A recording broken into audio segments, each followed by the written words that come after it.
kulan kale oo uu soo qaban qaabiyay musharax xildhibaan Maxamed Axmed Cawke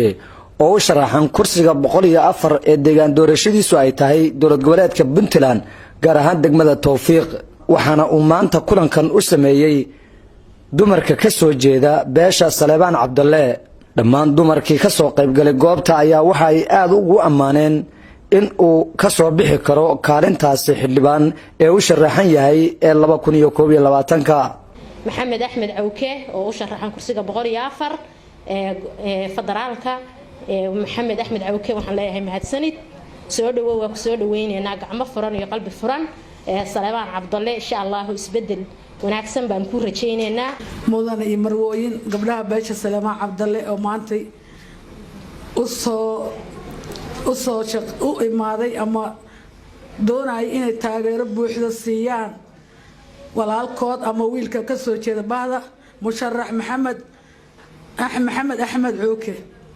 waxaan leenahay Maxamed soo dhawow ku soo dhawow bahdaadi beeshaadi gabdhihii Saleebaan Cabdalle oo ku jecel raadinayane isbedel dhaba inay ka arkaan haduu Ilaahay yiraahdo mudane Maxamed Axmed Cawke salaam alaykum mudane soo dhawow aad baan ku salaameynaa maanta waxaan kala toon mudanaha maanta uu marti qaaday ma sha Allah uu soo halkaan uu marti qaaday waan soo dhaweynaynaa beesha Saleebaan Cabdalle ayaan ku soo dhaweynaynaa maanta halkaan iskuna kaaya keenay inaad isku barataan musharaxa wuxuu u taagan yahay kursiga lambarkiisu yahay 104 haddana uu ku fadhiyo wiilka aan jecelnahay oo walaalkeen maad laakiin hadda macnaha asagu macnaha inuu bedelo uu rabo haduu Ilaahay yiraahdo marka haduu ku suurto gasho musharaxu haday ku suurto gasho waxaan ka rabnaa isbedel dhaba haduu Ilaahay yiraahdo beesha Saleebaan Cabdalle soo dhawaan leen musharax waa ku taageereynaa waa rabnaa isbedel hadaan gabdhaha beesha Saleebaan Cabdalle waxaan soo dhaweynayaa xildhibaan Maxamed Axmed Cawke waxaan rajaynayaa inuu xilka ku guuleysan doono waqtiga doorashada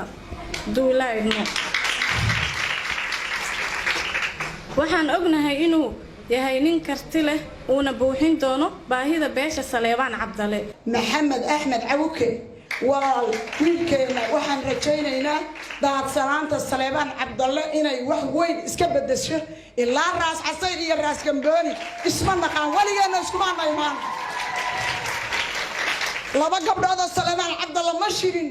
nina nooma yeerin namana qaymeyn waana noo dulmiyaa dulmi weyn baana ka tusaraynaa ragga Saleebaan Cabdalle haddaan sakeeyo u dhalnay haddaan shisheeyo u dhalno wax qadarina kuma haysano marka waxaan ka rajaynaynaa kii annaga nadar yeela oo naga warqabo isku kaaya keena inaa Ilaahay ka dhigo haddii aan gabdhaha Saleebaan Cabdalle waxa weeyaan waxaan nahay baalashii aan ku duuli lahayd mudane soo dhawow ugu dambeyn musharax xildhibaan Maxamed Axmed Cawke ayaa dhankiisa khudbad dhinacyo badan taabanaya ka soo jeediyay waxaana uu ku dheeraaday in uu wax badan ka bedeli doono nidaamkii hore ee ka jiray waxa uuna sheegay in uu caafimaad iyo waxbarasho iyo adeegyo kale u gaarsiin doono degmada uu iska soo sharaxay ee Tawfiiq goobtan oo aad igu sharafteen waqtigeeda qaaliga ah inaad soo aqbasheen عزومتي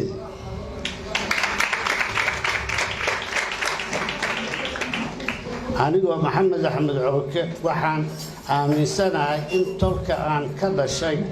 عادي كوتهين وضبلحاتكي كتير سرايين وحال حق أهان إن مركز تبع وتاجتهين وضر كان قبصوتي دولتي دحكم بربرتي kadibna waxaan la xaqiri karin in aad leedihiin door ka weyn midka ay ragga qaataan noloshu waa biyo deegaan aan biyo lahayn nolol kama jirto biyaha maanta degmada Tawfiiq laga cabo waxa qayb weyn ka qaatay waa dumar waxaan rabaa inaan idin barto anigana aad barataan idinka oo garab istaagana waxaan aaminsanahay in aan wax badan ka bedeli doono baahiyaha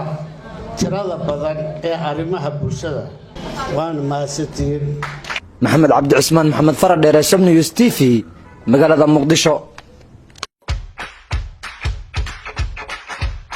BC shirkadda Telesom waxay macaamiisheeda dalka dibaddiisa joogta ugu bushaaraynaysaa in iyagoo gurigooda jooga lacag u diri karaan eheladooda iyo asxaabtooda. abka BC waxaad si fudud lacag ugu diri kartaa adigoo gurigaaga jooga. loo diruhuna wuxuu ku helayaa saad ama accountkiisa Daarasalaam Bank. haddaba si aad u isticmaasho abka BC waxaad kala soo degi kartaa moobilkaaga. BC si fudud lacag ugu dir adigoo gurigaaga jooga. BC